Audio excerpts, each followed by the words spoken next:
Shot Caller is a 2017 independent crime thriller that follows the story of a businessman who gets involved in a car accident brought on by drunk driving, and on top of that, one of the passengers, one of his best friends, ends up getting killed by it. So he gets put in prison for a few years for driving under the influence as well as vehicular manslaughter. And while he's in jail, in order to survive his time during then, he has to adapt to the rite of passages and the code of ethics, and ends up joining a prison gang, an Aryan gang inside the prison, and the man who he was before is slowly lost. Nikolai Coster-Waldau, who plays Jaime Lannister in the Game of Thrones series, portrays Jacob Harlan in this astonishing, definitely best of his career so far performance of this white-collar man who must turn into a member of the Aryan society just to make sure that he doesn't die.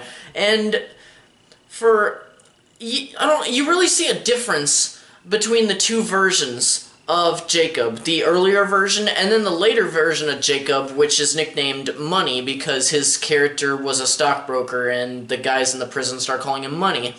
And not just because of the personality change, the mustache, and the tattoos, but his physical looks have definitely changed. Sure, he's definitely and obviously more muscular, but his skin has this... he has gained this unhealthy, pasty look about it. He looks like he's been under nothing but stress for the past 10 years. In Shot Caller, the director provides this shockingly realistic portrayal of a flawed regressive penal system that not only focuses more on punishment than rehabilitation and the treatment of its guilty inmates, but it forces morally sound human beings to do the unspeakable to survive, becoming such a ruthless, savage, and reluctant pawn in a corrupt and unorganized U.S. prison system. There's an unspoken code in prison. No matter what your ideology, if you have a specific color of skin, you're considered a member of the gang that most closely resembles your ethnicity, and if you don't accept that, you're likely to be murdered. But especially if you're not necessarily serving a shorter sentence. And we get to see somebody go inside for a pretty small crime compared to a lot of people who are in the same prison block as him.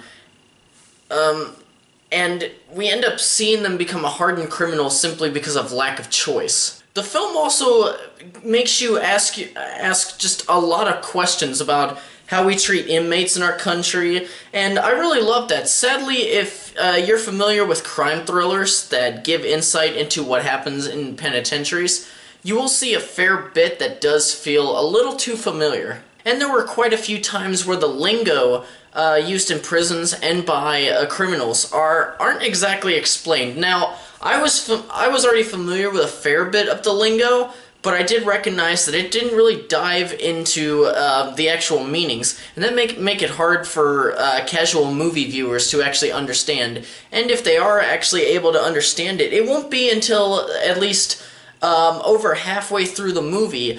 It'll take that long for your casual movie-going fan to actually understand a lot of it.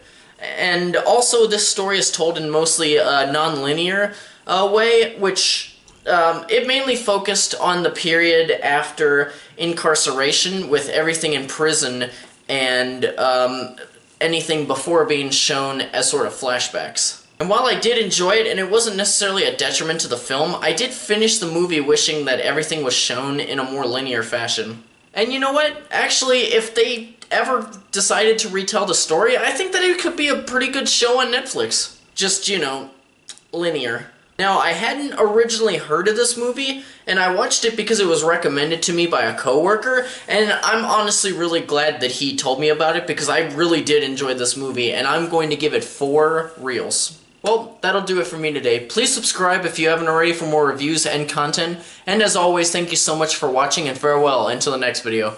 Bye, guys.